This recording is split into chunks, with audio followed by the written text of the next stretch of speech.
बिस्मिल्लाहिर्रहमानिर्रहीम। अस्सलाम वालेकुम वीवर, मैं हूं शेफ फयाज और आप देख रहे हैं मेरा यूट्यूब चैनल।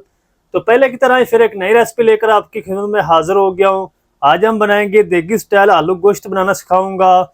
ये दावतों वाला आलू गोश्त किस तरीके से बनाया जाता है और इसको बनाने के लिए हमें किन किन चीज़ों की ज़रूरत होगी, प्लीज़ वीडियो को फुल वॉच करें। बनाना बहुत आसान है और बहुत ही मज़े का बनता है। तो चले फिर इसको जल्दी से बनाना शुरू करते हैं और देखते हैं ये कैसे बनेगा। तो मेरे साथ रहें। तो बिस्मिल्लाहिर्रहमानिर्रहीम। आलू गोश्त बनाने के लिए हम एक इस तरह की कढ़ाई ले लेंगे और इसके अंदर ऐड करेंगे तकरीबन हाफ कप घी। आप कुकिंग ऑयल का भी यूज़ कर सकते हैं। घी को हम हल्का सा गर्म कर लेंगे। घी हमारा गर्म हो चुका है। अब हम इसके अंदर ऐड करेंगे कुछ खड़े मसाले। 4 से 5 हरी इलायची ले लिए, हाफ टी स्पून साबुत ज़ीरा, 2 स्टिक दालचीनी की छोटी छोटी है, एक बड़ी इलायची, 4 से 5 लौंग हैं, इसमें शामिल कर देंगे।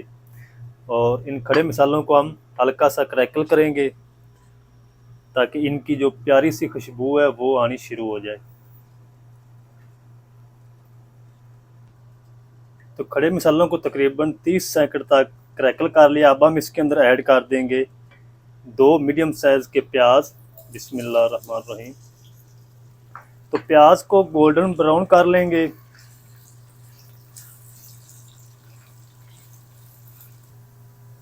तो चलिए माशाल्लाह प्याज का कलर ब्राउन होना शुरू हो चुका है। तो इस टाइम पे आके इसके अंदर हम ऐड कर देंगे 1 टेबल स्पून लहसुन अदरक की पेस्ट ताज़ी। इसको भी 1-2 मिनट तक भून लेंगे।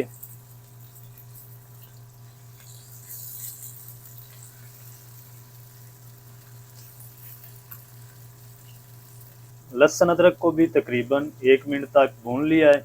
अब हम इसके अंदर ऐड कर देंगे मटन।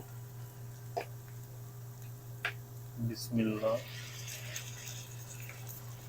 ये रेसिपी आप बीफ में भी बना सकते हैं, सेम तरीका है। अगर आप चिकन में बनाएंगे तो उसका थोड़ा सा डिफरेंट तरीका है। तो मटन को हम तब तक भून लेंगे जब तक इसका कलर अच्छी तरह वाइट नहीं हो जाता, तब तक हम इसको फ्राई कर लेंगे।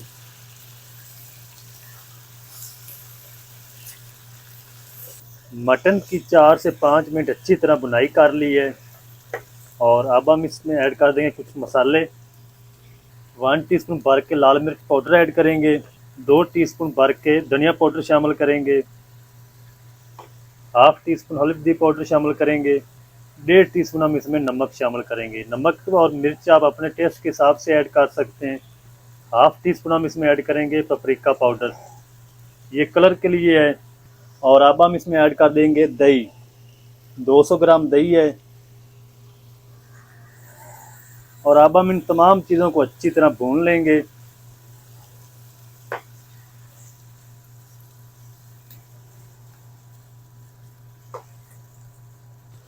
दो से 3 मिनट अच्छी तरह तमाम चीज़ों को भून लिया है।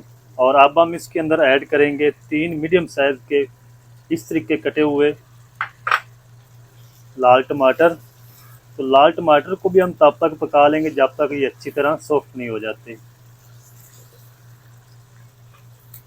इस रेसिपी के अंदर आपने इसकी पेस्ट नहीं ऐड करनी। टमाटर इस तरीके आपने काट कर इसमें ऐड करने हैं और इनको हम सॉफ्ट होने तक पका लेंगे।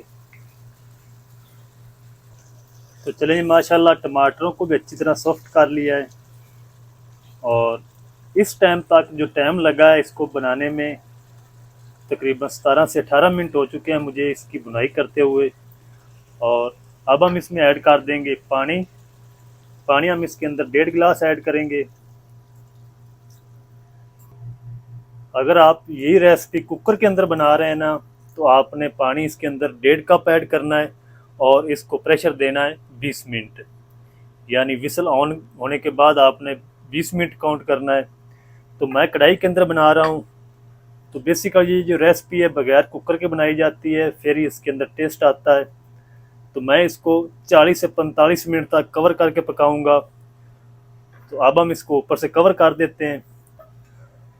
ऊपर से कवर करके हम इसको 40 से 45 मिनट के बाद मिलते हैं। तो मटन को पकते हुए मीडियम टू लो फ्लेम पे यहाँ पर 40 मिनट हो चुके हैं और 2 बार मैंने इसको चेक भी कर लिया है। तो मटन हमारा माशाल्लाह अच्छी तरह टेंडर हो चुका है। तो आपने इसको बिल्कुल मीडियम टू लो फ्लेम पे पकाना है। पहले मैं भूल गया था आपको बताना था। अब हम फ्लेम को थोड़ा सा हाई कर देंगे और इसकी अच्छी तरह भुनाई करेंगे।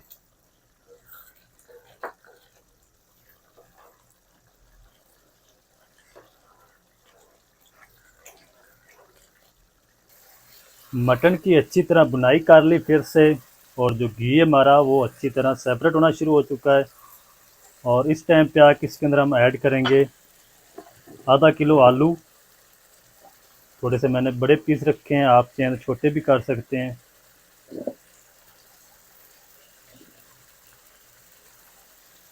एक से 2 मिनट तक आलूओं को भी भून लेंगे मटन के साथ।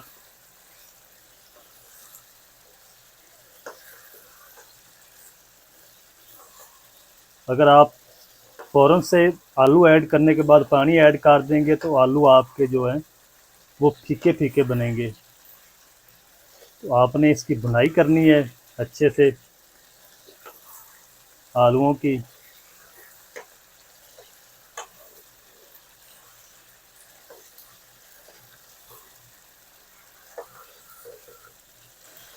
तो चलें जी, माशाल्लाह आलूओं की भी अच्छी तरह भुनाई कर ली है।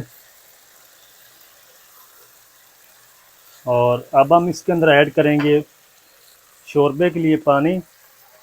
शोरबा भी हमने बनाना है और आलूओं को भी गलाना है। तो 1.5 गिलास में इसके अंदर पानी ऐड करूँगा। आप अपनी मर्ज़ी से कम या ज़्यादा कर सकते हैं।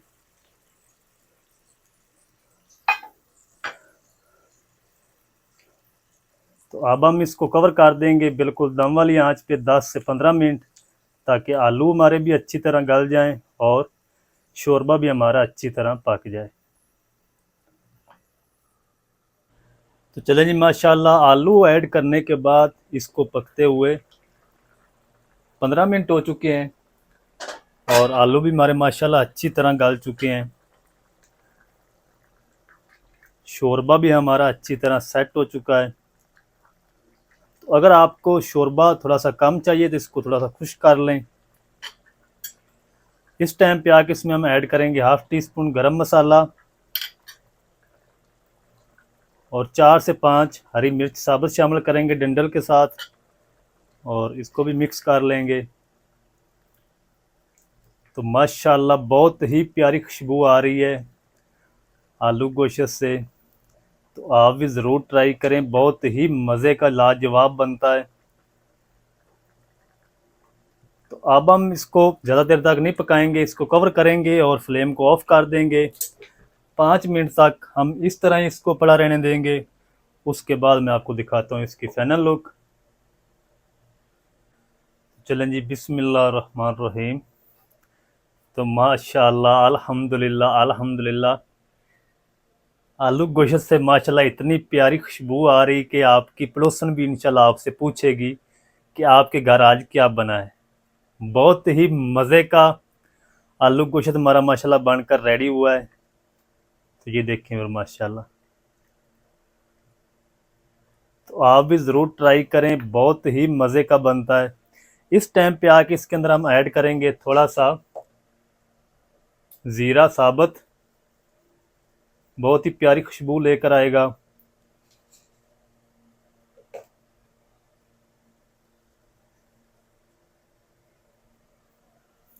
तो जल्दी से हम इसको करते हैं अब डिश आउट। आपको दिखाता हूँ इसकी फाइनल लुक। मेरे साथ रहना, कहीं नहीं जाना। तो चलें जी, बिस्मिल्लाह रहमान रहीम। तो माशाल्लाह ये देखें वर माशाल्लाह कितना ज़बरदस्त आलू गोश्त शोरबा बनकर रेडी हुआ माशाल्लाह। तो आप भी ज़रूर ट्राई करें, बहुत ही मज़े का बनता है इस तरीके, जो तरीका आपके साथ मैंने शेयर किया है।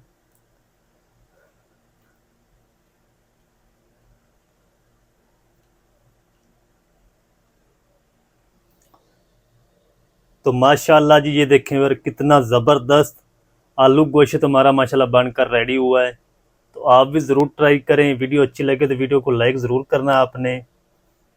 आलू गोश्त किस तरीके से बनाया जाता है तमाम तरीका आपके साथ शेयर कर दिया। वीडियो अच्छी लगे तो वीडियो को लाइक कर दें, चैनल पर नए हैं तो चैनल को भी सब्सक्राइब करके बेल आइकन को ऑल पर प्रेस कर दें, ताकि फ्यूचर में हमारी हर नई आने वाली वीडियो आप तक पहुंच सके।